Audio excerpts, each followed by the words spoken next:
দীনদয়াল উপাধ্যায়ের ১০৫তম জন্ম শতবার্ষিকী উদযাপন অনুষ্ঠানে এসে মমতা বন্দ্যোপাধ্যায় সরকারকে কটাক্ষ করলেন কৈলাস বিজয়বর্গীয়।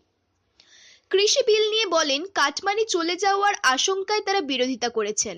এই বিলে কৃষকের বিশেষভাবে উপকৃত হবেন। পুজোয় সরকারি অনুদান ২৫,০০০ টাকা থেকে বাড়িয়ে ৫০,০০০ টাকা করা নিয়ে বলেন, নির্বাচনের সময় এলেই তখন অনুদান দেওয়ার কথা পড়ে, আগে ইমামদের সন্তুষ্ট করছেন। ২০২১-এর বিধানসভা নির্বাচনে ২০০টি আসন পেয়ে ক্ষমতায় আসবেন। তৃণমূল সরকারের অবসান ঘটবে। শান্তিনিকেতনে বিশ্বভারতীতে আজ কোর্টের নির্দেশে ভেঙে যাওয়া গেট পুনর্নির্মাণ নিয়ে বলেন, রাজ্য সরকারের সহযোগিতা করা।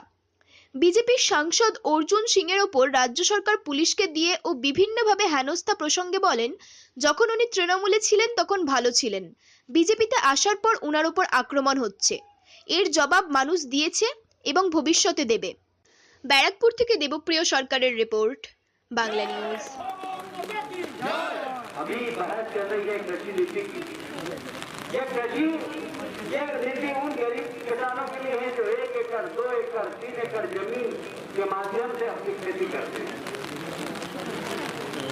दीनदयाल उपाध्याय ने एक लाइन जिसका मैं जिक्र करता हूँ, विचारधारा को अगर मैं व्याख्या करने जाऊंगा तो घंटों लग जाएंगे, पर मुझे भी आगे कार्यक्रम में जाना है। इंद्र देवता भी यहाँ पर आ सकते हैं, इसलिए बहुत संक्षिप्त अपनी बात कहूंगा कि उस विचारधारा की एक लाइन कि भारतीय जनता पार्टी का मिशन जब तक अधूरा है तब तक, जब तक कि इस समाज का अंतिम व्यक्ति, गरीब व्यक्ति, जिसको दरिद्र नारायण उन्होंने नाम दिया, जब तक उसके सर पर छत नहीं हो, तन पर कपड़ा नहीं हो, पेट में अनाज नहीं हो, तब तक भारतीय जनता पार्टी का मिशन अधूरा रहेगा। और मैं समझता हूँ इसी बात को ध्यान में रखते हुए भारतीय जनता पार्टी की जहाँ सरकार है, जिन राज्यों में सरकार है, वहाँ अगर योजना बनती है तो उसका केंद्र बिंदु होता है गरीब दरिद्र नारायण। पंडित दीनदयाल उपाध्याय जी ने जब विचारधारा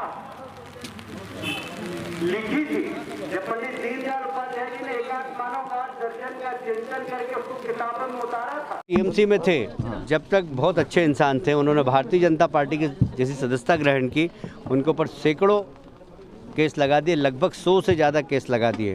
और मैं समझता हूँ जनता सब समझ रही है और आने वाले विधानसभाओं में हम जवाब नहीं देंगे, जनता इसका जवाब देगी।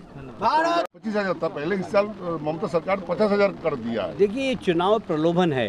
अभी तक तो वो मदरसे बनवाने में लगी हुई थी, अभी तक तो वो मौलवियों को स्टाइफंड देती थी, पर चुनाव वाला वर्ष है तब उनको पुजारी भी ध्यान आ गए। उन्होंने पुजारी भी 8-1 हज़ार लोगों को देने की कोशिश की, जबकि इस प्रदेश के अंदर 2 लाख से ज़्यादा पुजारी हैं। पर उन्होंने 8,000 देकर एक तिलक लगाकर ये संदेश देना चाहती हैं कि वो बड़े सॉफ्ट हिंदुत्व वाली हैं।